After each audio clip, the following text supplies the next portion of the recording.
No, we can just go through all the notes one by I one. think we're live, hosers. So. Okay.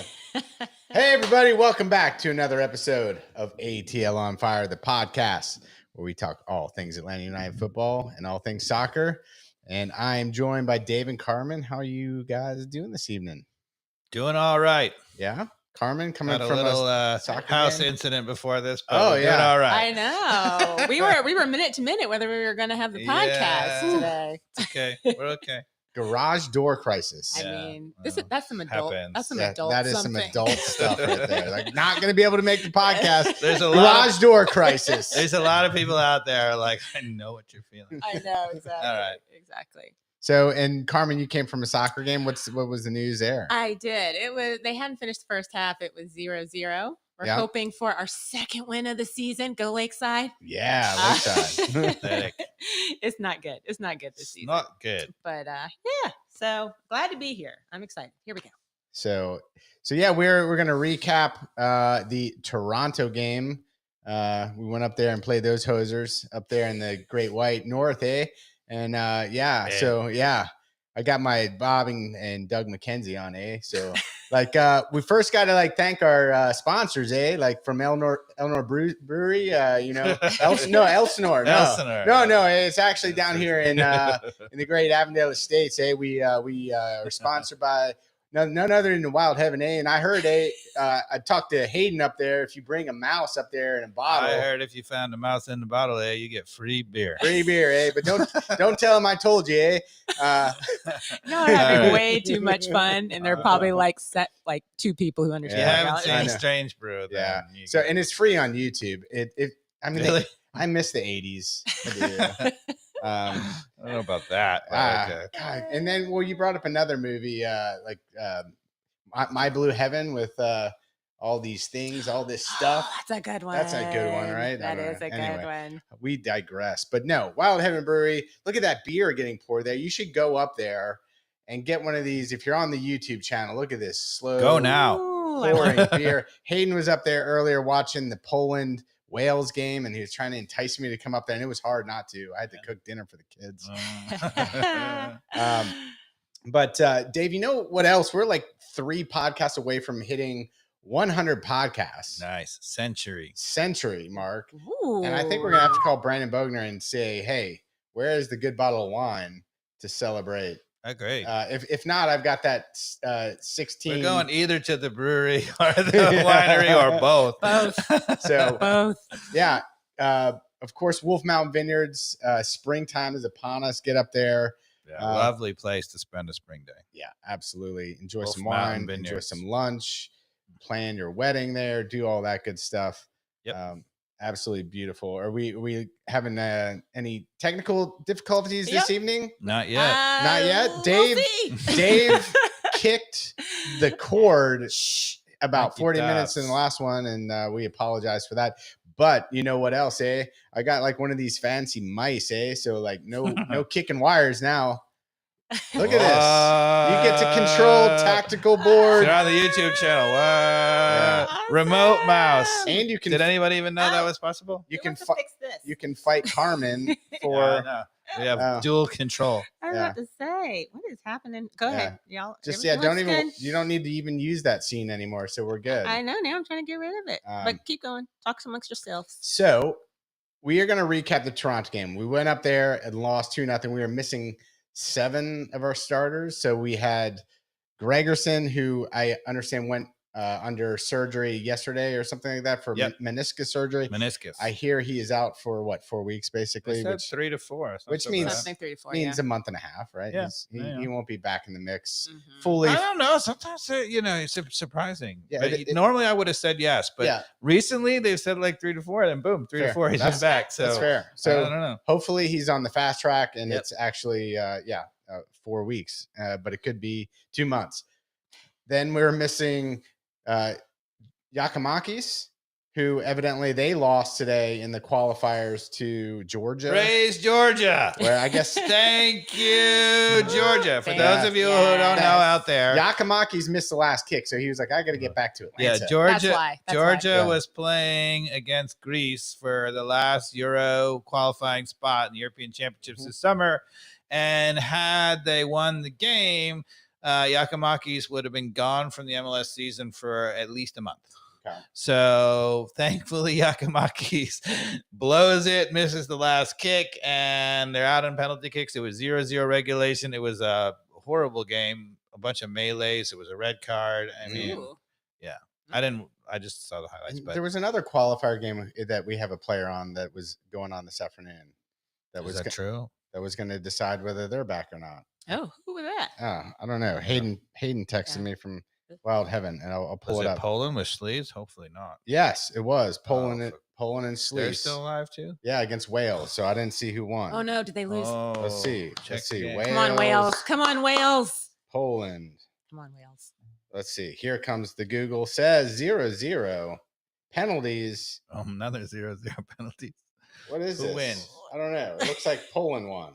Wow. Yep, Poland 5-4 on penalties. Damn it. So Bartosz Slice in the Slice is in the Euros. It looks like that's yeah. He wears number. That's actually wears number 8 for Poland. I'm going to be honest. That's maybe even worse. Really? Yeah. Because you might be able to survive.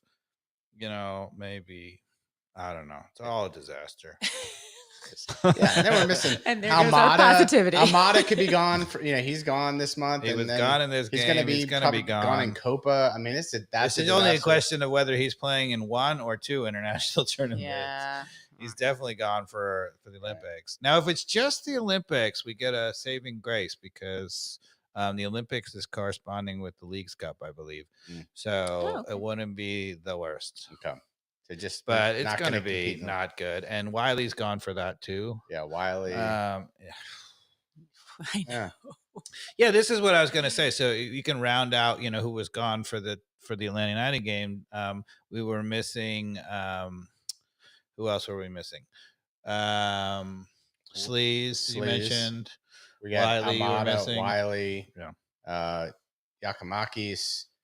I thought Silva was gone, but no, Silva was available. Silva was available and Saba was available, so they were. So it must have been. Muyumba was available. Muyumba was available. Yeah. Must have been. Okay. Who's the other left winger that hasn't been playing? Etienne, was he gone? Oh yeah, there was a couple of people who weren't really starters. Yeah, weren't starters, but we had a couple. Yeah, those are the big ones. And Dave, let's just talk about the lineup against Toronto. We're on the road. We're missing obviously. A ton of our good players. Yep. Even with our good players, to go up there and win and get a tie would be okay, right? So considering last season we won 3 on the road all season, getting any result, and we didn't really tie much either. We were up against it. Yeah. We were up against it. So our road record was horrible. So as far as the lineup, we shift to a 3 in the back or a 5 in the back, whatever you want to call it. And so we had, I believe, Noah Cobb, Williams, Hernandez in the back. No, but Hernandez was playing left back. It was still the same 4. Was it 4? No. Yeah. On the lineup, it says 3 in the back. Well, the lineup's wrong. Starting lineup. Because and then we had Wolf and Lennon out as the wingers. I don't think that's the way we were playing. And then in front of that, did you think that was the way we were playing it? Yes, I do. Well, I mean, so it may be a technicality here, right? Yeah. Because I just watched part of the first half before we came down here. So normally when we're in our normal 4 right now, we're playing a lot with Wiley back and Lennon going forward, right? Mm-hmm. So you could say when that happens that it's just 3 in the back, but it really is a 4 in the back with just an unbalanced going forward. And I thought it was just the same. I thought Lennon was always going forward. Hernandez was staying back just for Wiley. I didn't think they changed the system at all. No, Hernandez is the 3 in the back. It was Tyler Wolf is the other wing back. Yeah, but I didn't see Tyler Wolf back defending any different than like Silva has been, whatever. He wasn't extra. Not a lot. That's what I was saying. It was 3 in the back. Yeah, but when we were on defense, Lennon was coming back to play in the 4 just like he does normally. So I don't think it was any different than the normal. I mean, we can agree to disagree, but I disagree. I don't think we changed the tactics at all. I think what happened was just Lennon replaced Wiley as the guy who typically stays. I mean, Hernandez replaced Wiley as the guy who typically stays back, and he really stayed back. He didn't go even remotely go forward. But Wiley hasn't been going forward that much at all anyway. I didn't see Wolf playing as a true left back, going forward and back like you would in a winger. Yeah, exactly. That's my point. Is Wolf and Lennon were playing wing backs, like a true wing back. I don't think so. I think Wolf was playing a left midfielder, and then Lennon was playing his normal attacking right back. Above Wolf was Firmino. Where were you seeing Firmino? Firmino was playing. I thought we were playing 2 up front, Thierry and Firmino, with Firmino playing a little bit off of him, almost in the Almada role. Well, we had Saba up there too. Saba was playing his classic forward, left 3 of the front 3. Yeah, and then Wolf was playing sort of a hybrid of it, but he wasn't playing a back. Yeah, anyway. I mean, Wolf, I see what they're saying in that system, but I don't think that's what we. I don't think that's what we look like most of the time. I thought we looked like our normal tactics most of the time, but I thought that Wolf was pinching in the middle a little bit. We were playing 2 up front. Anyway, it was fluid. Yeah, I saw a lot of this at least first 10 minutes, and this anyway. First 35 minutes, we, held it together before we gave up the goal. Yep. What did you think about the play with, a totally different team on the field that was not our starters? I was hoping that we would go up there and sort of park the bus. Mm-hmm.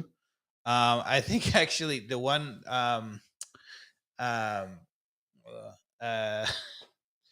my mind is not working really well, but the young center back who we have who comes on, Fortune, center back, the young defensive midfielder who comes on, Fortune, he was also on international duty. Yeah. So that really precludes, if you will, us parking the bus and really playing with like a third defensive midfielder. I don't think he really had a choice. Do you know what I think we did instead of park the bus? Yeah. We parked the Guzan. Yeah. And hear me out here. What we did is Guzan had the ball at his feet so much that first 30 minutes. Mm-hmm. So again, I'm a little biased because I only watched before I came down here the first 35 minutes. But we possessed the ball a ton, played it back to Guzan, and we just slowed things down. Yep. Which is smart. Right?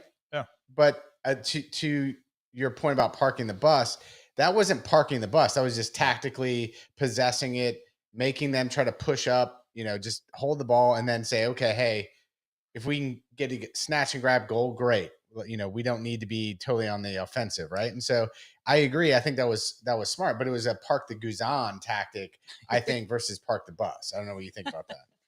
I mean, we played a lot back. I mean, again, so normally if you think park the bus, right, for us, that would be, 5 in the back or 4 in the back, but those guys never going forward, Mm-hmm. And you would either have a 4-5-1 or a 5-4-1, right? You'd only play 1 striker and you'd play 4 in the midfield. That'd be really parking the bus.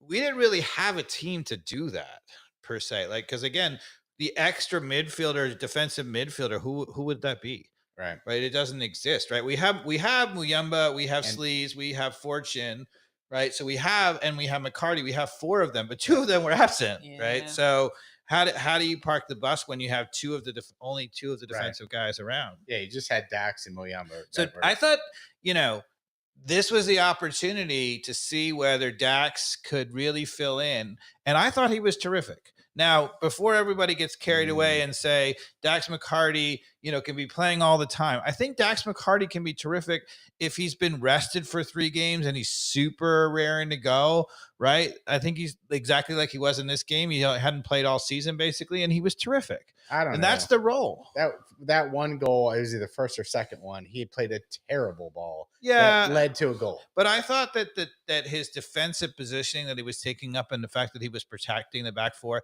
it wasn't like they really had a lot of chances. So that's pretty good considering the team we had out there. Right up until he laid it off to a guy to give him a goal. Yeah, but I still think overall his play was pretty good. Yeah. Okay. And you know, I thought we held it together fairly well, right? Yeah. Um, I thought so too until the wheels fell off. but again, That the thing that really disappointed me somewhat is like, we kept, Lennon was bombing forward again still, right? And I was a little bit like, okay, why do we need that with so many players absent, right? Why can't he sometimes play as a defender?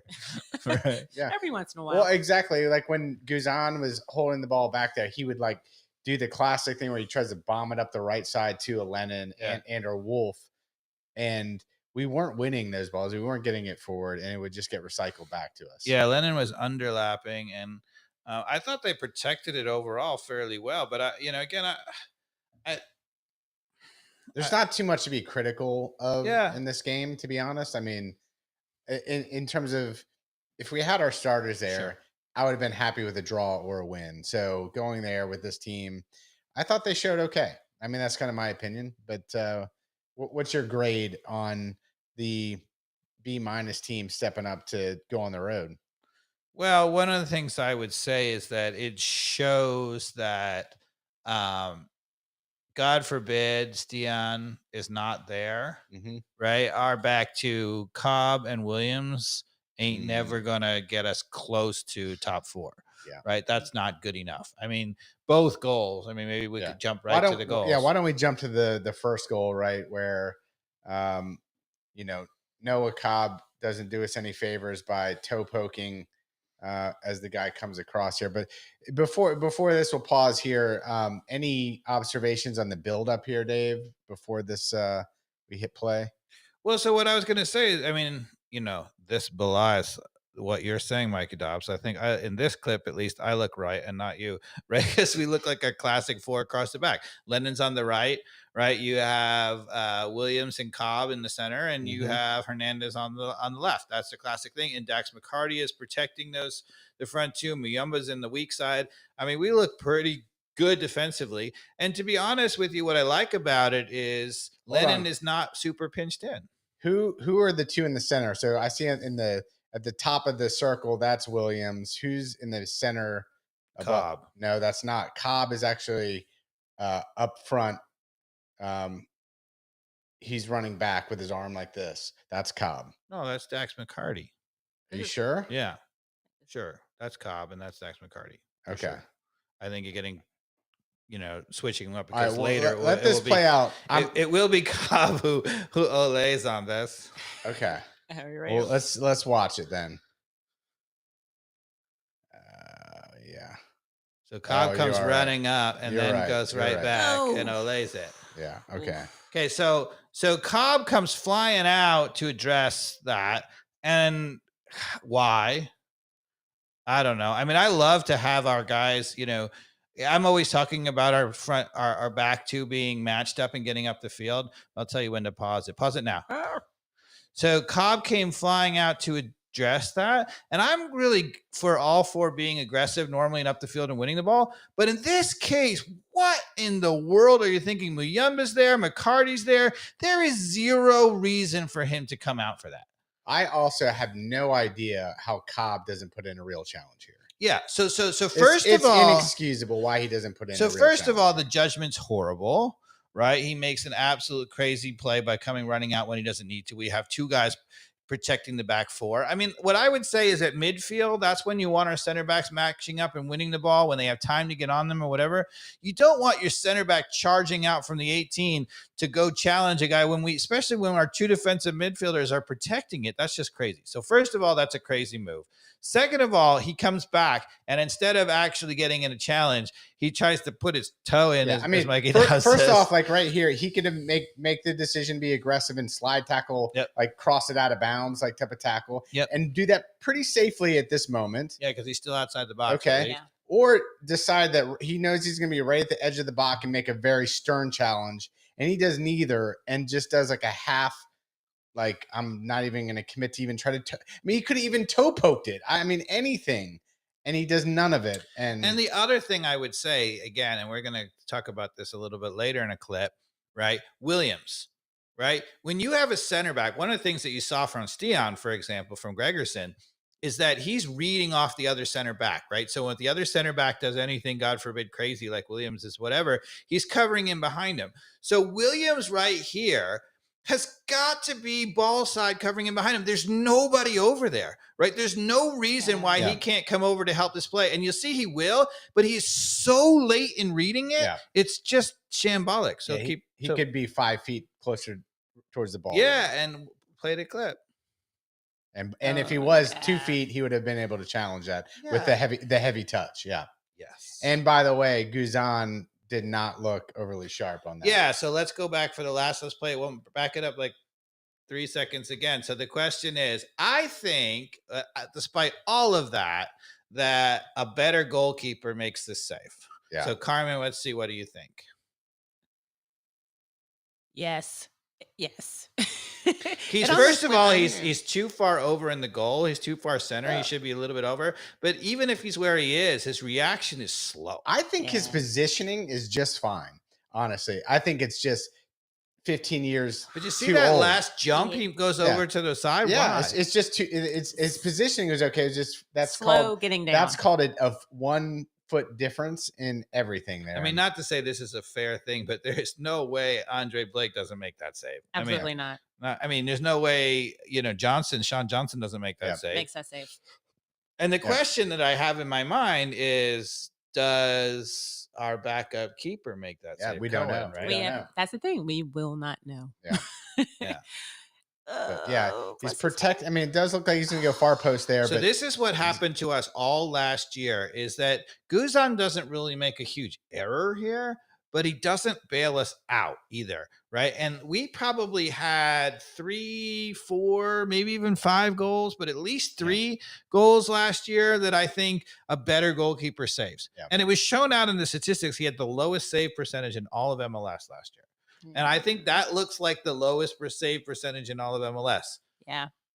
I was thinking actually at the beginning of the year that maybe he looked a little more sprite-like.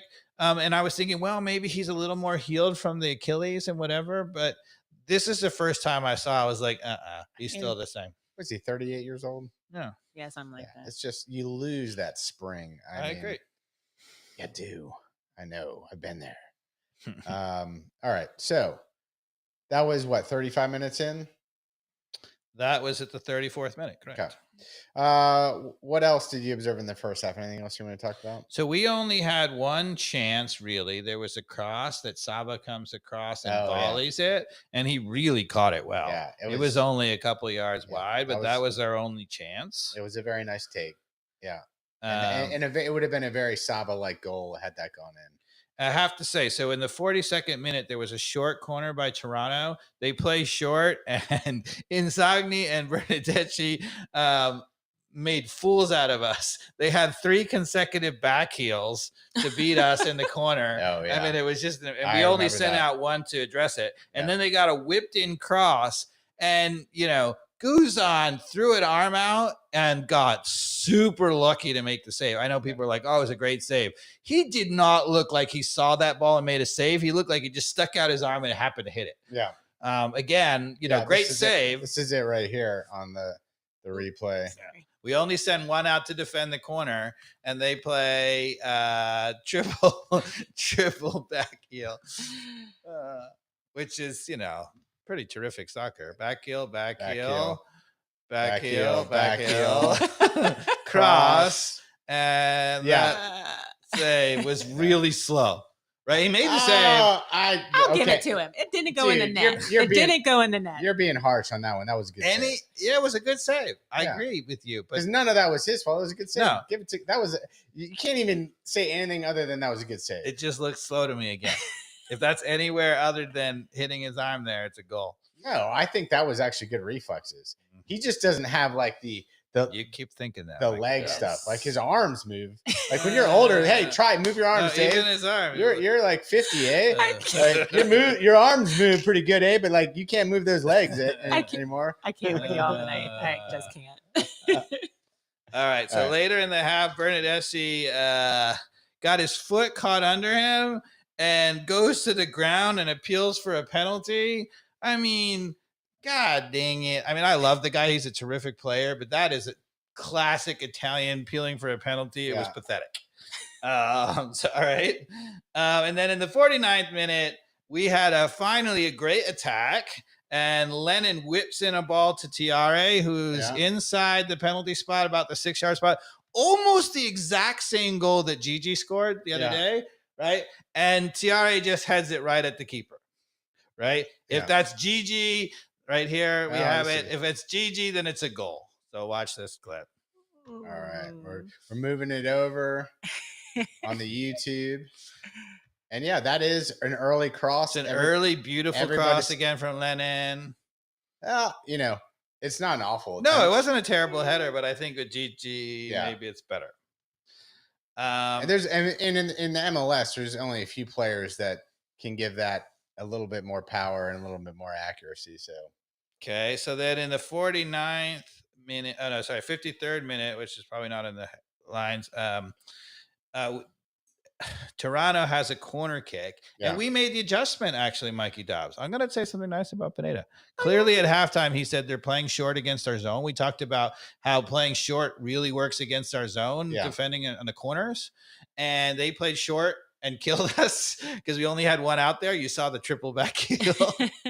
But in the 53rd minute, we had two guys go out. We made an adjustment. Aren't you impressed? Oh.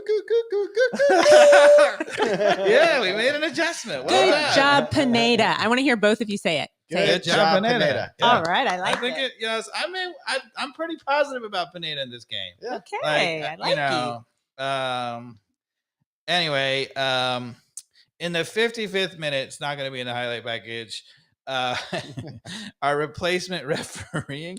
So Saba's dribbling in the box along the end. The defender clears it, clearly off Saba. Clearly, Saba's super pissed that he fucked it up. He puts his hand on his head, right? And he's like, God, I can't believe I blew it. The referee looks at it as Saba's walking back towards their own goal and says, corner. Corner. And Saba's like, you did just see me get all pissed off because I blew it, didn't you? What the hell? Do we still have replacement refs? We're still in replacement ref territory. Yes. Okay. And it's only like $1.5 million difference of what they're asking for. Yeah. Great. Okay. Okay. So in the 70th minute, that's when they almost scored down the right side. We were very, very, very lucky. This is when it hits the near post. Hits the inside of the post and goes behind Guzan. You're like, the warning signs were there. This is the one that Dax hacks it, so it didn't end up being a goal. But Dax gives it away, and they go right down the right side. But again, the defending, I don't know if you want. Are you going to show the clip, Carmen? Oh, no? I'll try to find it. No, it's okay. You were right there. Oh, I was. Yeah, okay. You were like right on it. Is this close? Yeah, close enough. Let's play it. Let's see what happens. Yeah, let's see what happens. Let's see what happens. Come along on the adventure, everybody. Yeah. So there it goes out. Well, yeah. Right behind. Oh, goodness. It's gotta be a goal, but it's not. All right. Yeah. Okay. And now what I really want to talk about, actually first the 71st minute when we give up the goal. All right. So it's a shot from the top of the box. And now, Carmen, I think you want to answer the question. Oh, okay. Guzan error or not? Oh, okay. So I need to watch it. Let's see what happens. Is this about where we are? Yep. Let's see. Oh, let me put it on so everyone can watch it with me. Let's watch the action. Okay, let's see. I'm going to be friendly to keepers. I'm going to be the keeper mother that I am. And let's see. So burn. Okay, all right. Ooh, gotta parry that first. Again, a little bit slow. You gotta parry that out further wide. Yes. My keeper son has come home really upset about goals like that if he's ever given them up. Yeah, because it wasn't like a blast. I mean, no, it was a very soft hit. He kind of mishit it. Osario just pummeled it into the ground. Well, the other thing I want to point out on that, if you go back, is Lennon gets caught in just the ball watching land for sure. And that happens. I mean, Yeah, and I On the back post, you got to expect You your gotta keeper to do better. yeah, no, Yeah. I agree. I'm being harsh here, but is more. But of a you're design right. thing. If you want your defender to be a little more on the, hopefully, like again, as a keeper's mother, that's probably what I would tell my kid. It's like, Yeah. oh, but if your defender had been on their toes, maybe. But I think that the Making problem. excuses for your The son, problem is Cameron. Pretty much. Lennon didn't see where the offside line was on his own team, or he'd been like a Yeah, little bit. I don't think it's hard to blame the back when it comes off the keeper. 100%. It's not I mean, that's just a. Okay, so now, so Toronto is clearly with Herdman as the coach. I don't know if you know who Herdman is, but he was the Canadian women's team coach. Then he was the Canadian men's team coach. Did really well with both. Canada had been terrible in kind of both. Yeah. And then he was terrific in both, qualified the men's for the World Cup, if you recall. And then he has now moved to Toronto as the head coach. And with him as a coach, Insigne and Bernadeschi finally look like they're better players. Osario's playing well. This looks like a way better team. I'm not saying that they're going to contend, right? But to me, this is a middle of the pack team. What do you think?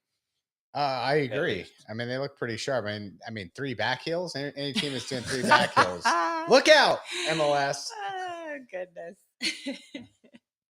No, they've got some talent. Insigne, I mean, even that little kind of curly he tried to score early on. I mean, kind of unlucky. I mean, I could see him doing a Yakimakis type of goal on that. He's as a the very season comes on. classy player in Europe, and he hasn't really hit his stride in Yeah. MLS. He hasn't been that player yet. He's sort of apologized to the fans and said, "I'm a better player than this. Just wait." That's what I mean. I that little curler he tried, you could tell he was disappointed, and that's where you can see like a guy who's got that level of class. He can pull off that Yakimakis. Some guys just lose a step. Well, he's not that old though. Yeah. He's only like 30. Oh, okay. Yeah, that's. I mean, that's youngin'. he's not That's like young or just off anything, the but prime. he's I mean, not really. Maybe he's 31. I mean, but he's not old. Okay, so now stop all the positivity. Stop it. So we go on the road with all the starters missing. And who's on the bench? Silva. How in the world does Silva start on the bench at this game? Another question, was Mascara gone? He was one of the ones that No, Mascara came in this Okay. game at the end. Yeah. Huh. I would have liked to see, I mean, as typical, Atlanta United is always overcautious with the injuries. He's coming back off the injury, and I think he was probably on a minutes, watch or whatever. I might have put Mascara out there in Saba's position. Saba's played a couple games, have Mascara come in, and then actually have Saba do the reverse, like coming in with strong legs at the 60th, 70th minute. You disagree? Yeah, I'm like, we got nobody or whatever. Saba and Silva have to start. Right, you don't have Almada and Gigi. We have 4 players who play up top, right? Yeah. If you have missing 2 of them, you got to play the other 2, right? I think there's no choice. So you start Silva, is what you're saying? And pull who? Put him where? Where are we putting him? I certainly would have started him over Tiare, and I would have started him probably over Wolf too. Well, he would have been in Wolf's position had he started. Okay. Well, as I told you, I wouldn't have done that. Right. I would have had him move up to the striker because nothing in soccer says that a player can't play 2 positions, Pineda. Yeah. There's nothing that says that. Yeah, I know you said that before the game that's who you wanted up top. Yeah, and I said he would never do it because he never would move the position. I thought he would still start though. Yeah. Okay. Yeah, no, it was Silva up there, but that's what I'm saying. I mean, again, Mascara is never a bad choice to sub in late in the game to get that. Yeah, speed. we don't know about the injury, so I think it's tough to say whether or not Mascara should have started. Yeah. He came on quite late, and when he did come on, he looked electric. Yeah. So I was like, I would have changed that earlier, probably before the goal. Yeah. So I think Toronto had a lot more shots on goal, but in terms of shots on target, we were pretty close with them. Shots were 21-7 in favor of Toronto. Shots on target were 10-3. Okay, possession was 52-48. Expected goals was 2.9 to 0.6. Yikes. Oof. Yeah, I mean Saba's shot. We got crushed, people. Saba's Those are some pretty overwhelming Saba's numbers. chance was really the only one that was like, and they probably don't count that too high on the XG too, the way that it came in and he volleyed it. So Yeah.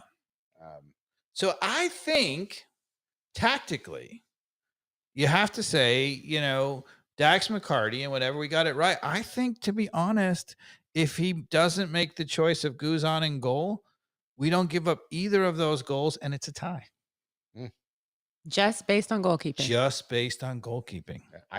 it would be. So we've been talking about it, right? Player evaluation is so key. It's particularly in these key moments, right? Sometimes we're going to win at home, 4-1 or, Right. or whatever. And that doesn't matter. But in the key moments and when people are missing, this is what we've said, the pinching in is going to cost us. And that sometimes the player evaluation is going to cost us. And I honestly think we might've gotten a tie. I mean, we don't know because we don't really know how the backup goalkeeper is going, but and so again, we said if we get top 4 by the end of the season, that will be great. Miracle. And that's kind of scary at this point. And it has nothing to do with us not being a top 4 team. It's just that we're not going to have our starting team so much of the year. Right. That's not including any injuries. Well, problem is even with our top starting team, we could play even better than we are. Yeah, I mean, you got to say when we've had our starting team, we've scored a lot of goals. Although, to be fair, we had our starting team on opening day and we got shut out at Columbus. Now it's Columbus. They're the best team.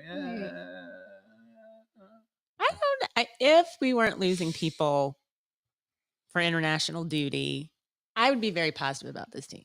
I think they performed, I would feel good. I would feel good about even the 4. And I certainly feel positive about the way that the second team played in Toronto on the road. Like I have that team, should be proud of at least putting in a solid game. So, and here's the problem though, right? So this was our first chance to see, albeit in a really dramatic fashion, what we would be like with not our best team. And it wasn't a disaster. I think tactically we were okay and we hung in there. We could have gotten a draw, as I said. Yeah. But it also wasn't great. So I gotta go with We certainly didn't do a whole lot of counterattacking or anything with the Guzan hold up in the back, right? And the guy who was a real bust, Firmino. So everybody's been talking about Firmino. He's scoring all these goals with the 2s, right? This is his chance to get the start, blah, blah, blah, blah. He did nothing in this game. And he didn't, it's not even sometimes, good. The idea that you're going to come in and be the best version of yourself is nuts. But I was just looking to see his movement. His movement wasn't great, and he seemed a little slow. I mean, I'm not going to make a judgment on him after one game, but I was looking to say, like, does he show signs to me that he's going to be good? And I didn't see it. Yeah, especially coming in as a 10 to sub in over Almada, like that's a void. He had a free role in this game, to play attack, and I didn't see a lot of creativity. That's for sure. Certainly didn't come close to scoring. He didn't come close to assisting anybody. I didn't see any setups. Wasn't offsides.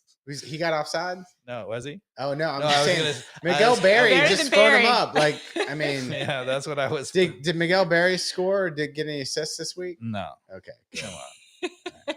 You could just write that in the book. So, do we want to talk any more Atlanta United, or should we move on to the U.S. men's national team? Have something else. Nations League. Next. So this is what I want to talk about. Right. There's 2 things. I want to do one thing that's a clip, and I want to talk about maybe on the tactical board. But before we do that, I want to say, so here's a question. This is a big question. And maybe this is a little bit of my rant. Maybe it's your rant. I don't know. But so MLS has not conformed to the international calendar. So everywhere else in the world plays fall through the winter and into the spring. Yeah. We don't. And that's because we didn't want to compete against the other major sports. Whatever. That was a decision that was made. Right. Okay. Right now, whether we ever revisit that, I don't know. But that's clearly not being revisited anytime soon. But, right? Why do we insist on playing through international breaks on the calendar? Particularly because as the league grows and gets better, we're going to have more and more internationals, as you've seen, even like Sleaze and Gigi, right? Clearly internationals, right? Yeah. Abram, international. All these people are internationals. And the league makes a mockery of itself because some teams have their full team and some teams have like nobody. Well, I mean, MLS right now is making a mockery of themselves. I mean, they really are with the whole Open Cup and saying, "Oh, we're going to have 8 teams." I mean, it really is a mockery. So, but here's the thing, Dave. On your point, there are 2 things that MLS fans want, right? The number one thing is promotion and relegation. Never going to happen. Not anytime soon. Ever. No. Never in my lifetime is it going to happen because of the way that Arthur Blank doesn't Arthur Blank is an investor in every other 29 teams in MLS. So it's just a different model. Okay. So the league-owned entity. It's a league-owned entity. So put that out of your mind, people. But the one thing MLS can do, Dave, is move to the international soccer schedule. Why are they not doing the whole fall spring or just fall spring? Okay. Get on board with the rest of the world. That's how the rest of the world plays, right? Is there any other league that doesn't? Not that I know of. Not that I know. No. And it screws everything up. I mean, it's so hard to get consistency of getting MLS teams with their best players during very important times of the season, especially like we're seeing now where we're missing players, key players that you spent all your money on. The only thing that MLS is falling back on is that everybody makes the MLS Cup, right? Like the playoffs. So I'm going to slightly take issue with you a little bit in that to say that I'm not sure that us having this current schedule that we have is the worst thing. Competing against baseball is a really good thing. Taking on a football in America is tough. We're not taking on any of them. We're on Apple TV now, Dave. No, we're not taking on any of them. Wise. No, we are on Apple TV now. We're our own little bubble, dude. That for 10 years, you got to sign up for MLS Pass. They made that decision. So now we're not competing against any of those other major league sports. Yes, you are, though. No, we're not. No, so let's say you move to a fall to spring schedule, right? And then we play Saturday and Sunday, right? Mm-hmm. So Saturday games, we play Saturday night, and then we often play Sunday afternoon or Sunday night. So Saturday afternoons and evening, we're playing against college football. And Sunday, we're going against NFL. So you might have the Apple TV package even, but you have to make the decision to shut off the football game. Right. Yeah. So that's going head to head with those sports. Even if we have our own contract, so we're not worried about us not being on TV, there's still people making a choice of what to watch. How many Americans are going to be like, oh, yeah, I'm giving up my football?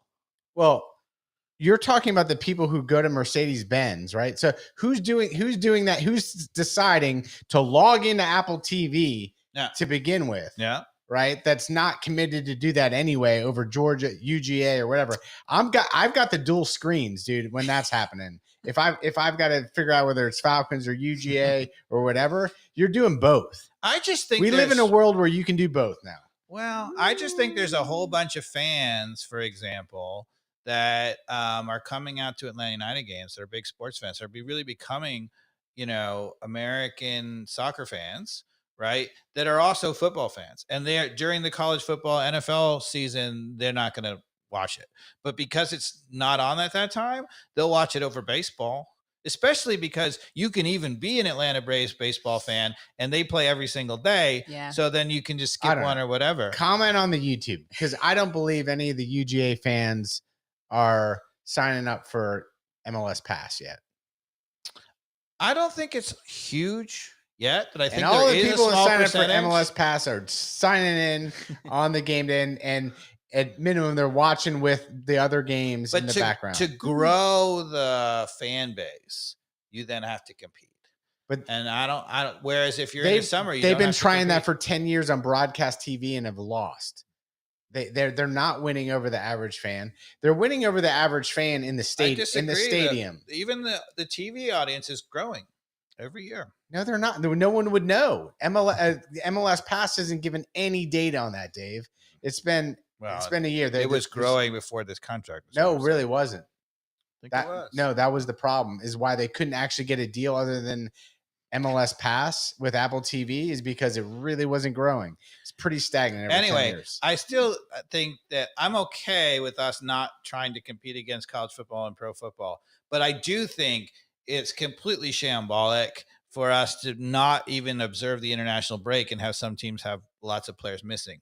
And, I know why they're doing it, right? Because you have Leagues Cup, right, in the middle of it, and there's so much, schedule congestion, right, that it would be a real problem if they started to have the international break. But still, like, I would even extend the season a little bit. Yeah. I'm okay with that. Same. I don't know. They've got to do something to conform with it, because it becomes a joke, right? I mean, remember last year when we went and we lost 7-0? Yeah. Right. And to be fair again to Pineda in that game, we didn't have anybody. Yeah. So, okay. So that's one thing. And then if we go to the highlight package at minute 88. Minute 88. You're digging deep on the Toronto game, Dave. Yes, I am. Okay, let's set this up. So Toronto they're up 2-0. So the game's basically over, right? In the 88th minute. Toronto has the ball in their own half, and they're going to play it wide down our left side, right? So it's on Hernandez's side, right? And Bernardeschi's going to get the ball with Hernandez one-on-one. And I want you to watch what Williams does coming over as the help defender. Okay, play the clip. So it's played wide on the side. Bernardeschi's pinched in a little bit. It gives them no chance to run at him. But watch Williams come over. Just uses him as a cone. He takes a terrible angle. So go back again, Carmen. I want to show it one more time. I want to tell you when to freeze it. All right. You're okay. Just hit play. And we'll go. Yeah, I'm gonna play. I'll tell you when to freeze it. Goes out wide. We've got 4 back in the line. Bernardeschi cutting into the corner of 18. Freeze it. Okay. So right here, Bernardeschi's going at Hernandez right at the corner of the outside box, right? Hernandez is in pretty good defensive position, and he has help in Williams, right? So what Williams should be doing is taking a good angle, right? And actually making a double team and making a play, right? So Hernandez has the initial tackle. Williams should really only be there till the guy gets beat. But instead, he tries to come over and force the play, and he literally picks off his own defender. He runs right into Hernandez, and Bernardeschi's like, okay, thank you. And to be fair, like, Hernandez is young. He should be able to keep up with Bernardeschi to push him wide at this point. He should be like, at this point, you expect Hernandez to be a player to close the space right now and at least push Bernardeschi out towards the white line. And he should push him, run him into Williams' tackle, right? That's how you play pressure cover, right? But play the clip. Watch him come across. Oh my gosh. That is horrible. Horrible angle, horrible help defending. And now we pointed it out twice, right? In fact, 3 times if you include the clip at the beginning of this game. In the last 2 games, twice Williams has played terrible coming over to help. But that's a concern. Is Williams overcommits there and not trusting that Hernandez can take care of his guy? Yeah, he does everything wrong. Bad angle, overcommits, runs into his own guy. Yeah. I mean, that's shambolic defending. Had he held his ground a little bit more. Because we had 2v1 in a pretty good spot there. Yeah. With no one else for Bernardeschi to pass to, right? There should be no problem. Yeah, because Hernandez keeps him wide there. Then he's got to take an off-angle shot. But instead, Williams commits way too much on the inside, uses that as his little. So, Carmen, bring up the tactical board. All right. Just going to show you briefly what I think. Let's see. Oh, how do I do this? Sorry, guys. Y'all got to give me warning for some of this stuff. No, you're the producer extraordinaire. You can do anything. All right, here we go. Tactical. You can do anything. This is right where we lost power last time. Yeah, but now we won't because we have the remote mouse. Here we go. And transition. All right, Dave. Okay, can you bring it up to I will bring it up. Oh, you're in control. I can do that Dave. too, but yeah. All right, so it's basically where we stopped the clip was sort of here. Right, so Bernardeschi's coming here, and Williams is basically right here, right? So Actually, Hernandez was a little bit further inside, showing him the outside, right? Mm-hmm. So what should happen is Williams should take a, as they come here, right? Which he's still showing them the outside. They end up kind of like here, right? Put the ball in there. Williams should take a better angle to sort of here. If he's standing here, right now, the moment that Bernardeschi tries to push it by him and go like here, right? If Hernandez doesn't stay with him, boom, he can make the tackle, right? But instead, he actually comes and puts a pick on. He Hernandez. Takes a terrible angle and comes straight across to here, right? And he ends up running into him like right here. And then Bernardeschi drills over here and beats the two of them with a pick, right? But my point being that classic, defending, and we saw this in the first half that Williams did terribly in the first half. I'll show it maybe in a second. So where they had it here, Hernandez had him in good position, right? He was low. He was showing him the outside, right? He had him basically here. All you have to do is wait here, right? And be ready, because the moment he tries to make a move on him, right? So now if somehow he gets beat and he comes back across this way, everyone knows, Guzan knows, I got to cover the near post. Right. And there wasn't anybody far post, I don't think. There was nobody. It was just that two. Yeah. So it's just 2v1 defending, and it was terrible. Right. And we saw this actually earlier in the first half with Williams. So in that case, Williams was here. Cobb makes that crazy step up. Landon's back here. Right. And I forget who gets in behind him. Is it Insigne? Doesn't matter. But anyway, he comes in here. Cobb goes running up and then comes back. But here's the thing. Williams stays over here the entire time. And, again, the moment that Cobb goes running out, let me move McCarty.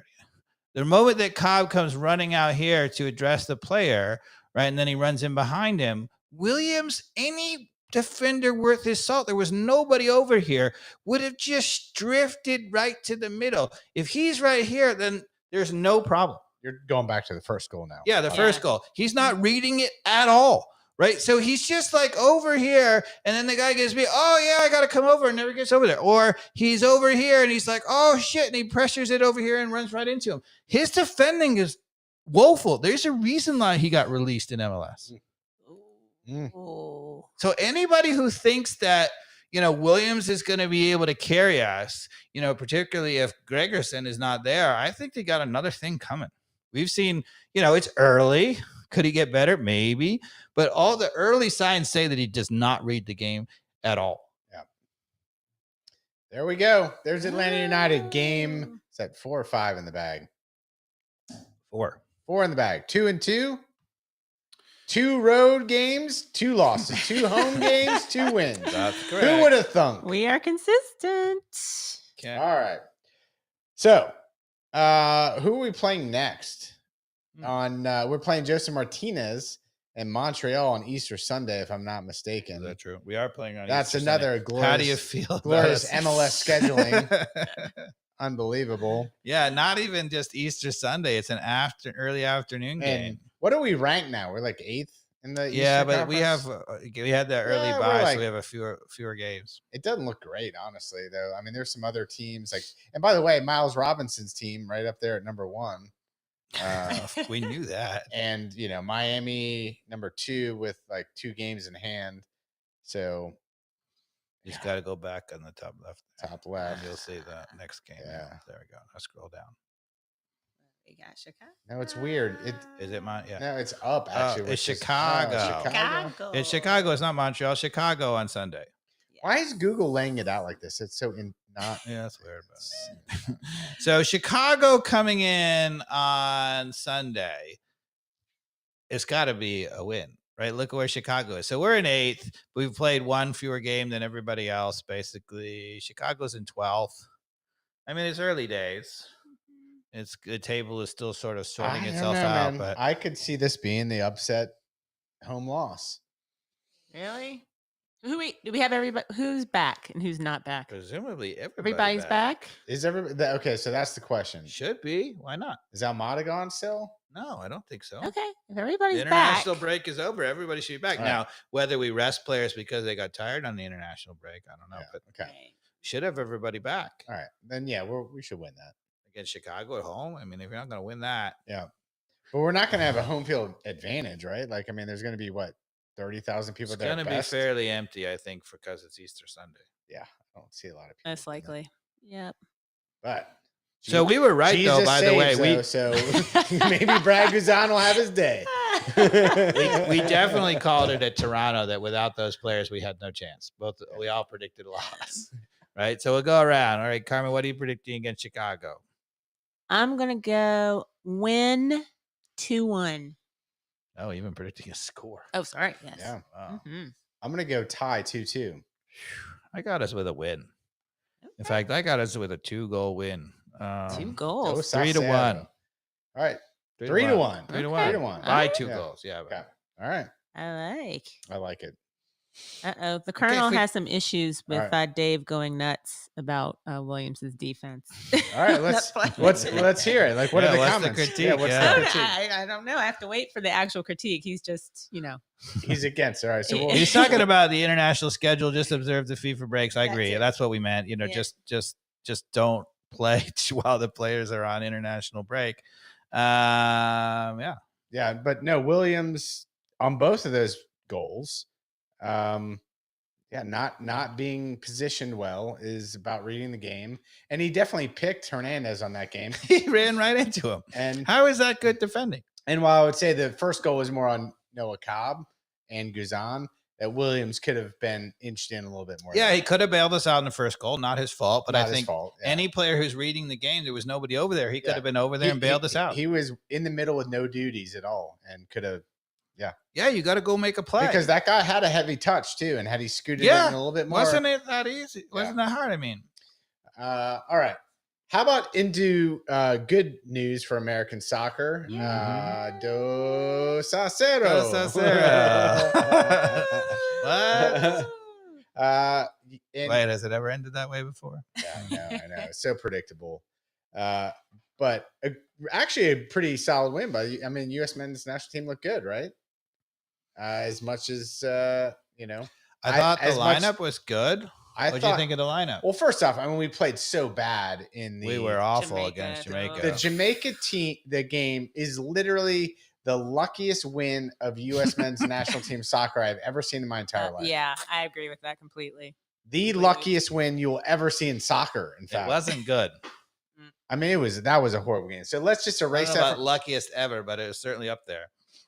Okay, well, name. I don't know. I can't think. Literally, name one that's luckier than that because it was. I mean, actually, the original game that got us into the qualifying for the very first World Cup, Paul Caligiuri at Trinidad and Tobago in the 90th minute with a terrible bounce after a 20-yard ball. That was a luckier win. Okay, to get us into the Italy World Cup in 1990. Yeah. So there you go. Okay, it's at least second. I was about to say, Mikey Dobbs, you literally asked that question to the only person. Yeah, but hold on.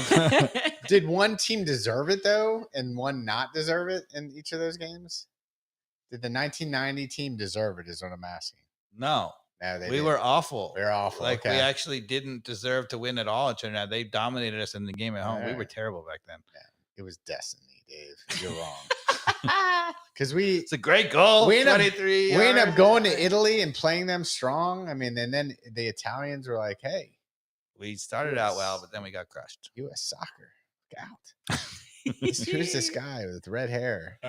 Right. Okay. But I want to say though, this goal by Tyler. Okay, but Adams, so let's stay. First of all, what do you think of the starting lineup for the U.S. in this game? Can you remind me who the starting lineup was? Yeah, so we started. Oh my goodness! So Scally came out, and instead it was back to Serginho Dest, and we had Anthony Jedi Robinson, and love Jedi Robinson. And then we had the center back. It was Tim Ream, and it was Richards. Yeah. Check. So obviously our boy. Tyler Adams comes back. Well, yeah. So Tyler Adams comes back at defensive midfield, and he plays behind McKinney and Reyna. Yeah. Right. But Miles Robinson is what I was going to say, is that Miles Robinson doesn't play. How do you think about Ream and Richards over Robinson? Well, I think Robinson missed an opportunity in the Jamaica game to cement himself. To cement himself. I mean, he played very conservative. Mm-hmm. I think he didn't do the things that show confidence on what else is in his game beyond just athletic defensive play. He didn't create things with splitting lines or anything like that. Or am I wrong on that? Like, I feel like he didn't necessarily say, "Hey, I've got to start in this final." I Against agree with Mexico. you. I didn't think he was fabulous. I didn't think he was terrible either. No, I didn't think he was terrible either. But I certainly think he didn't. I mean, certainly the goal that we gave up had nothing to do with him. No, my point is he played very conservative. He played not to lose. He didn't play to win. Yeah. And that's a problem. I want the best out of Miles Robinson. The best of Miles Robinson is when he is playing like that cocky defense and also playing I'm going to step up, win it, and then split lines. I didn't see any of that in the Jamaica game. Yeah, fair. Okay. And then the big one was Haji Wright starts over Bellingham. So what do you think of that? Well, Ricardo Pepi. Of course, Flo didn't look great in the Jamaica game. I don't think he particularly played bad either, though. Mm-hmm. So it's harsh to say that had he. Yeah, Wright comes in and then then changes everything though in the Jamaica game. Yeah, I mean he scores. But that was after the lightning strike of luck. Yeah, the own goal. So if Flo was in, I mean, if Flo had been on the other side of that, he would have looked great too, I bet. So. Yeah, I mean, both of those guys look great when they're coming off the bench in the last 30 minutes. The guy's tired, but we haven't really, neither of them, or even Ricardo Pepi for that matter, have shown against good teams that they're ready from the first minute to lead the line and look good the whole game. But I think Flo Balogun's got more skills, like he's got more to offer in a 90 minutes than Pepi or Haji Wright. Again, I think Balogun's movement is a little bit better than Haji Wright. I really do. Both. Pepi's got good movement too. Pepi's got good movement too. Yeah. I agree. So at this point, I'm still a Flo number one person. Okay. And yeah, I think the jury's still out. We really need to have a guy who fits in. I mean, certainly the players around him, Claudio Reyna and Weah and Pulisic, and we have guys who can really, really create. And then we've got guys behind them, right? So you've got McKinney, you've got Tyler Adams, you've got Musa, right? We've got a terrific engine room. Yeah. Right? All of that looks really good. But don't you think that I mean, I will say Gio changed that Jamaica game when he came in. Can you go back to the lineup, Carmen? Started putting those. I mean, you see his quality for sure in the Jamaica game. He came on and was great. Yeah, I mean, there's little confident passes that probably only he and Pulisic can pull off on this team. Were fabulous. So yeah, what's the lineup here? Yeah, you've got it all. Oh, this is the starting lineup. Mexico game, yeah. So what do you think about Cardosa coming off in the defensive midfield? Right, so Tyler Adams only played half, right? Yeah. Right. And Johnny Cardosa came on in the second half. I don't remember a whole lot about him in that game. I thought maybe that's a good thing. I don't know. He's really young, right? I don't know. Maybe you can look up how old he is, but he's super young. He looks pretty good. I mean, I still think Tyler Adams is a really, really terrific defensive midfielder. Obviously, he's had his injury problems, hasn't played in a very long time. Everybody was very surprised to see him starting because he's been back for 3 games. Yeah, because in the Jamaica game, there was clearly a treaty between Berhalter and where is he now? Because he came on. Is it Bournemouth, right? Yeah. And so they were like, dude, don't play him any more than 30 minutes. Yeah. That's our deal. He came on and came off. And then came off. Like, he was subbed and then subbed off because he came on for the last 30 minutes, but then they went to overtime.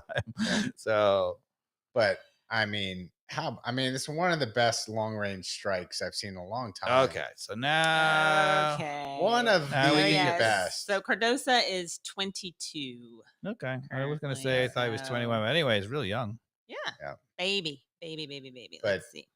Yeah, when we pull this up on the replay here, that he is what would you say, a good 35 out? I mean, he's 30, 35. Long way. It's a long way. It comes off a corner kick, goes out, comes back to the corner, and then recycles back to him.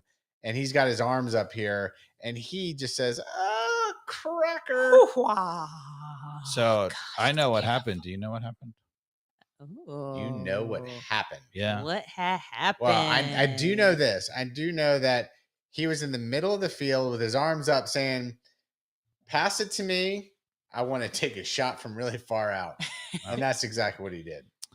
I have it on good authority this is so nice. that they retrofitted him with a mechanical hamstring. Ah. That's he can shoot that way. I mean, look, he goes in for surgery on the hamstring and he comes out with that. He's got to be. Oh, I love every right? angle of this. That can't be a normal hamstring. Oh, he got.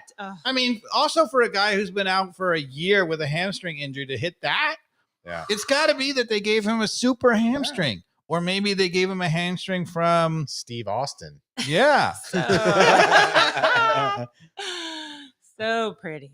That's got to be what happened. I bet it's an 80s theme tonight. People look it up. Steve Austin. Yeah. Bill, not Bill and Ted, but Hercules or The Rock. Yeah. Something. Strange Brew. But that was something. I mean, I have it on good authority. Well, I think that's the only replay we need to watch. I mean, Reyna scores later on in that game. Yeah. Which is but nice. Okay, so now we got to talk. Okay. Oh, here we go. Okay. So we get to the second half, right? We scored the second goal. Gio Reyna scores. Mm-hmm. And so first of all, he scores. They go celebrate in the corner. And the number of bottles that were thrown at the American players was ridiculous. Yeah. I mean, they were just throwing beer bottles left and right, the crowd. I missed that, but it was horrible. It's probably because I was celebrating, high-fiving people. Same, I missed that. Yeah. I mean, they almost hit multiple players. I mean, there was probably, I don't know, maybe I'm exaggerating, but there was probably a good 20 bottles thrown at them in the corner. So that's first of all, they lose their mind, right, or whatever. And then, God bless. I was like, look, the Mexican fans haven't done their chant that's been getting them into trouble the whole time, right? They get down 2-0 and they start the chant again. Yeah. Right? I mean, so first of all, regardless of what you think of what they're saying, right? And I'm not Mexican. I don't really know exactly the heritage of the word or whatever, but it's clearly offensive to people, right? And on top of that, right, whether it's offensive to people or not, right, they clearly know that they're not supposed to do it, that FIFA's putting a crackdown. And in my opinion, I think they should put a crackdown. You can't just have fans chanting, crazy things. Here's what I'm going to say, especially after what you said, like sticks and stones are breaking my bones. I think if people are throwing stuff at players to try to injure them, let's address that first. That's huge. That's huge. Right. Like you can't do it. You cannot. I mean, I'm all for rivalry, but you cannot be throwing shit at players. Yeah. You just can't.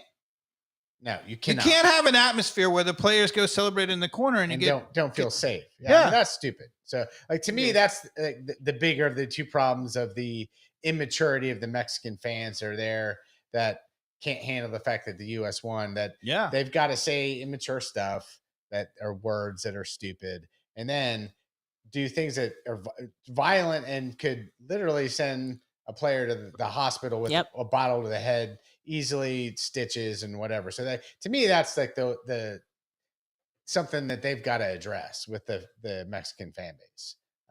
Because that's kind of the root of it, right? It's the at this point, immaturity. Las Vegas was the ultimate in this, and now at this point, we cannot play a game and win against Mexico without having incidents. Yeah. That is ridiculous. Yeah. Right. I love the rivalry. I love them being passionate, whatever. But stop throwing shit at players. Yeah. Right. Right. And if FIFA doesn't want you to have the homophobic shit chant, stop it. Yeah. And on top of that, they waited till they were down 2-0, so they knew better, and they were just pissed off and wanted to throw the game. So stop being a jerk. Yeah. Well, like, come on, have some maturity. Stop being a sore loser. Right? Be like, look, we got beat. They were good. We walk out, tip a beer to them. But that's where they didn't do anything to organize anything to make fans accountable for it. They probably just all walked out and they'll all recycle back in the next game and be allowed back in. Well, apparently they had done some things where they had for a while they had had identifications and things, and they had a whole campaign to stamp this out, because this was happening in Mexico too, in Liga MX, and they stamped it out for a while in Mexico, and it sort of creeped back as they've laxed a little bit. But honestly, in my opinion, right? So FIFA asked you not to do this. They've done it. They got already a game ban where they didn't get to play in front of fans in front of the stadium, right? I think the next thing is they're going to get another ban. It wouldn't surprise me if they pulled them from Copa America, right? And if they keep it up, they're going to lose their World Cup home game. I swear to God. They're not going to lose. Because I swear to God. No, they're not. I feel like not in a million years. No. I don't think they will. It'd be great, like if we actually had that type of accountability. Yeah, but FIFA's not the one. Are you kidding me? No, you're just talking, because that ain't ever gonna happen. They didn't even in that game against the US. You could tell they're like, oh God, we got to stop the game, but are we gonna do it? And they did. The referee was awful.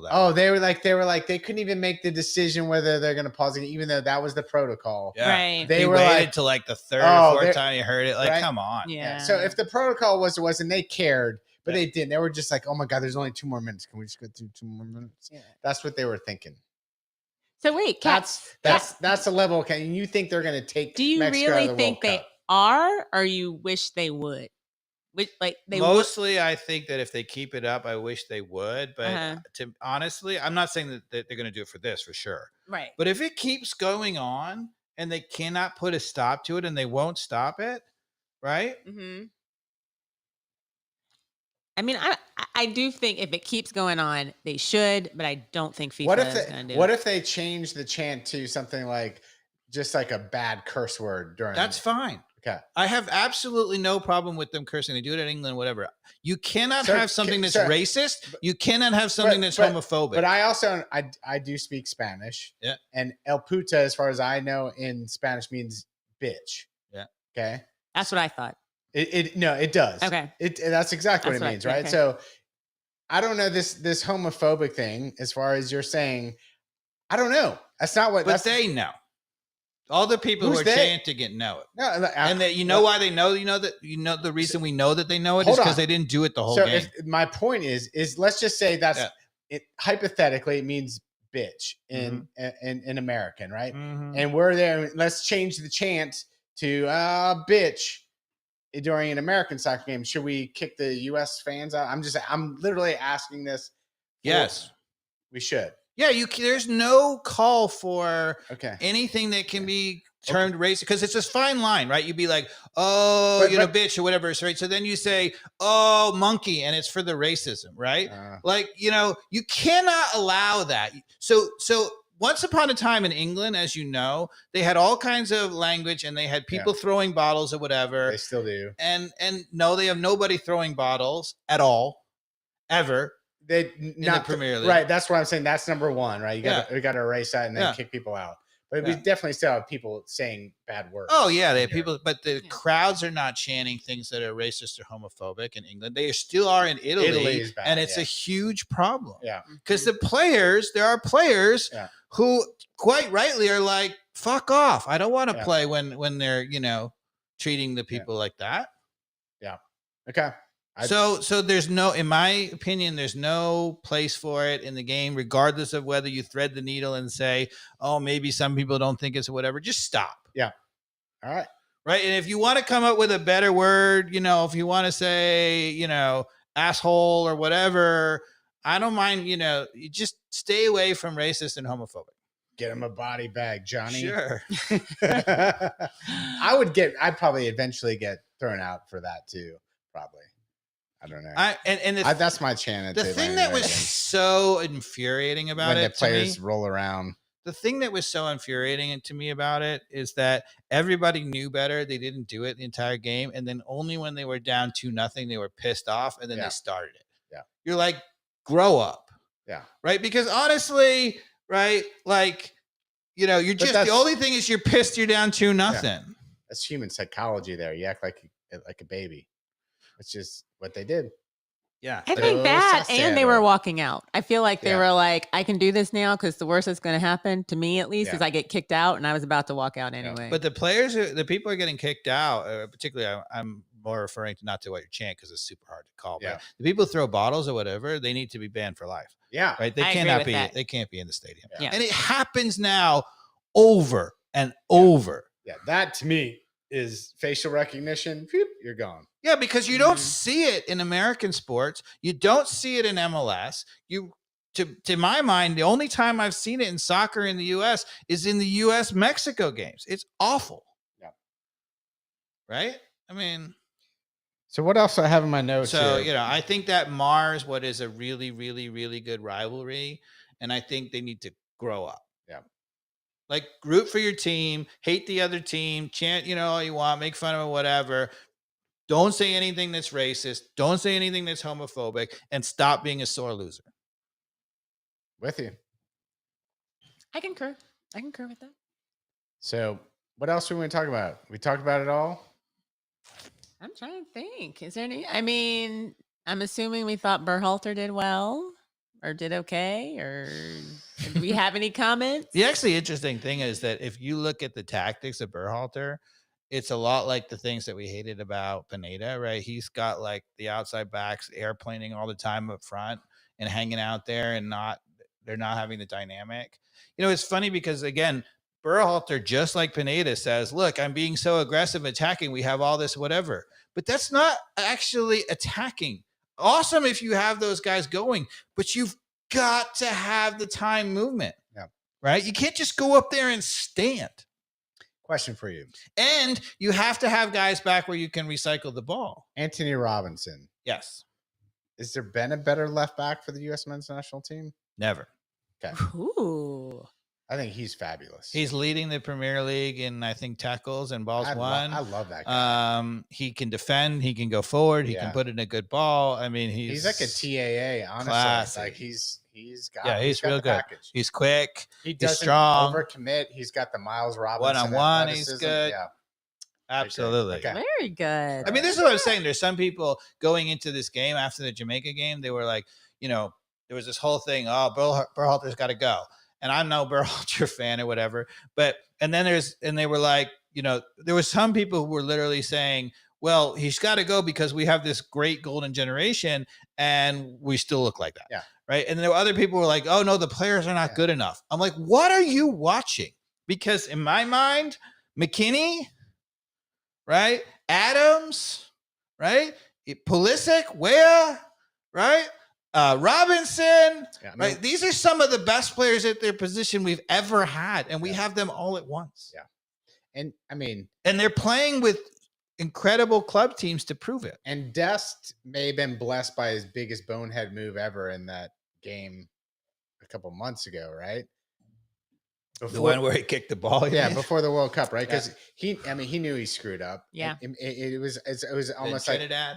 Yeah, and it was like that was your final chance. He lost his mind. It's kind of like a final chance type of thing, and hopefully that might be the big learning lesson for. Well, he was in a dark place then, because he went to Barcelona. He originally started all those games, and then he eventually went to the bench, and then they sold him because they had financial trouble, right? And then he shows up at Juventus. Was it Juventus? No, AC Milan. Yeah. Right, and then he didn't touch the field there. He was there for 6 months or whatever, and then he left. Right. And he was with nobody. Right? So then he shows up back at PSV, which is a much better club for him. Right. A, there's a few Americans. B, it's a good division, but not the best. It's one of the top sides. And that PSV team that has all the Americans, they're undefeated. They're in first place. They're going to win the Eredivisie. Yeah. They're like way ahead. Right? Yeah. So they're having a blast, those Americans on the team, right? Yeah, Tillman I watched, and Dest and who's the previous manager of the U.S. Soccer. What's his name? Ernie Stewart.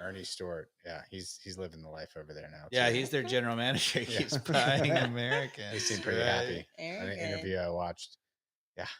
So, I I think he's in a really, really much better place. He's playing day in, day out. Right. He's happier. Yeah, I mean, did you see the hug between Gio Reyna and Berhalter? No, there was a hug. Oh. That was going to be the headline until the chance happened. There was going to be USA Today, Berhalter and Gio Reyna hug. Feeling the love? And instead it became the negativity. Oh. It was like so close to being kumbaya, Dave. Aww. By the way. Then they showed Gio's parents up there, the crazy sons of guns that they are. They're crazy. They are cray-cray. Like I know, is that still a word that they use, Carmen, out there? I don't think anybody uses that anymore. Yeah, probably not. But I'm already 10 years old on cray-cray. Yeah. I'm just catching up. Hey, use it. Yeah. We're old. Use it. Hey, if you guys haven't seen Strange Brew, listeners, I want to say one more thing when you come to the hug or whatever, because one of the things I loved. Right. So at the end of the last home game with Gigi and Saba, did you see the clip? So when Saba scored the goal, right, where he got up in the front and he beat the guy 1-on-1 and he scored, he did this crazy like celebration, like he pointed to his, what time is it? Or is it by Saba time or whatever? So I don't know. After the game, I don't know if you saw the clip. So Gigi was on the sidelines and Saba walks over and Gigi's like, and Saba starts like, stop giving me a hard time. Right? It was hilarious. And they're clearly a good, rapport or whatever. And I'm like, yeah, give it to him, Gigi. Come on. He's like, that was the dumbest celebration ever. He's like, I score goals all the time. Let me show you how to do it. Let me show you how to do it. Well, I do want to go back to Reyna real quick. The Colonel has asked, why do we think Reyna is not playing for his club? Because he made a terrible decision. Right. So, and it's because it goes back to his parents. So his parents are fucking nuts. And they hired the agent that was Ronaldo's agent, who also instructed him to make a bad decision to go to Nottingham Forest. Yeah. So he's at a relegation fighting club who doesn't need a creative player. They need a stuck in type of player. So the Colonel, that's why if you're the coach, right? Which I don't know that he made the decision to sign Reyna. I don't think he did. Which is it Spirito Santo? Yes, I think my old Wolves coach, who's at Nottingham Forest. Yeah. Which is interesting because he's actually a really good coach. Yes, he is. To coach Gio Reyna. Yeah, he's more of an attacking coach. He's not just a hunker. Which in a team that is like in the mid-table, like trying to punch their way up, I think we'd see the best of Gio Reyna. Yep. But because they're like, whatever they are, 18 or what are they in the table? They're like really low, relegation zone, I think 17, like 16, maybe right outside, right in that zone, right? So you have to play a style of soccer that is not necessarily fitting to Gio Reyna with these soft little touches. It is a stuck in type of game in the EPL when you're fighting, which is why what's his name was always the master at keeping the relegation teams up. That Hodgson's, yeah. Like it's not. You're not going to get a creative. Yeah, they're in the relegation zone at 18. So okay, yeah. I don't think it's an issue for Gio per se in terms of like, oh, he's not good anymore. It was a bad decision for him to go there to begin with, from his parents and agent and him evaluating the chessboard and being like, that's the best move. That's my opinion. I completely agree. So I think he's at Borussia Dortmund, right? And Borussia Dortmund has a reputation for playing all the young players and developing them, right? Bellingham was the last one. It was Erling Haaland before that, right? It was Jadon Sancho, who's now back to them. But they developed all these players, right? So he's at a great club where young players play, and a terrific club, right? But he's not playing, right? He's 19, people. Is he really? He's 19 years old. Wow. I think you can look it up, but I think he's 21. Is he 21 now? 21 now. Really? Anyway, but he's still super young, right? Instead of actually Keep me honest, Carmen. having patience and actually earning the time and putting in the work, right? They're like, oh, he's not playing, so we got to move him around. This is the same thing that got him in trouble in the World Cup because his parents are like, oh, he's not playing, whatever, blah, blah. And it's clearly coming from, you got 21. But it's clearly coming from his parents. So he jumps ship. You're like, okay, so if you think you're not going to play, maybe whatever, maybe the coach doesn't like you. So go find PSV, a club that's really good and maybe a slightly lower division that's going to be on the ball a lot. You're going to have a lot of fun, showcase or whatever. But no, just as you pointed out, he goes to a relegation side in the Premier League where they're going to be parking the bus and hoping to get a thing. And if you want an example of this, Almiron. Almiron goes to Newcastle when they were a lower side parking the bus. He was awful. Well, right? It wasn't awful. He was great the whole time. He did nothing. He wasn't awful. He was this close to being brilliant. Like this close all to being the time. brilliant. And like all he the would time. run into Never quite there. Never quite there. You're like, oh, that's Almiron we know. But the rest of the team's not playing with him. Right. And the rest of the team's not playing with him. As soon as they got the money and they got the better players, as soon as they got Almiron turns out to be a great player again. Yeah. So that's your example. Yeah. Right, that we know from Atlanta United, right? And so Gio Reyna, right, made a horrible decision. Who's advising these people? Like, I mean, if you go back to Zach Steffen, it's Ronaldo's agent, man. He must be. That's why Ronaldo's never going to be in the conversation of the best player. Well, he's got a bad agent. He doesn't even know how to move Gio to a team that can. Well, you and I disagreed about Turner, right? When he went to Arsenal, right? I was like, stupid. He's never going to play, right? And he never played, right? So you have. I did disagree. You can't just go and sign a big contract and be like, I'm great and I think whatever. Make smart decisions. If you're going to move up your career, if you're an attacking player like Gio Reyna, you got to play with a team that's on the front foot. You can't play on a team that's bunkering. If you're Zach Steffen, do not go to Man City and play behind Ederson. You're a moron. He could have been the second or third best goalkeeper in the whole Premier League, and he was never playing a minute. Yeah. That's shambolic, like idiotic. Who advised him to do that? Like, who advised him to do that? Yeah.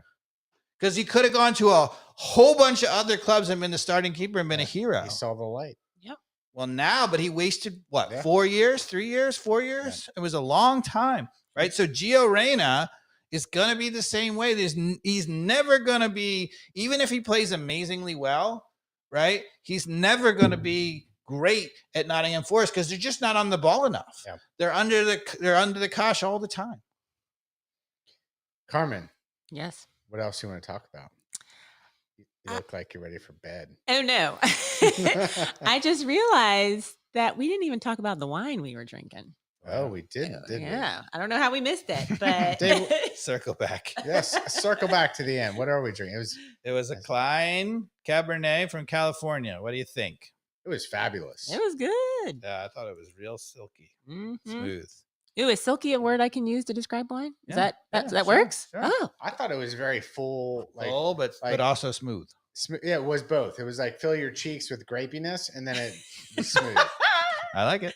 I'm going to use that. Fill your cheeks with grapiness. It was, right? Like my first sip, that's what I thought. I was like, man, this is like got a lot, and then it smoothed out as it tapered out. That was my impression. We've clearly talked about it all. I got nothing else. All right, nothing else. We're done, people. All right, take care. Thanks for listening. Football is life. Football is life. Danny Rojas, Danny Rojas. Have a good one, people. Tuesday night here in Atlanta. Bye. Ciao. Bye.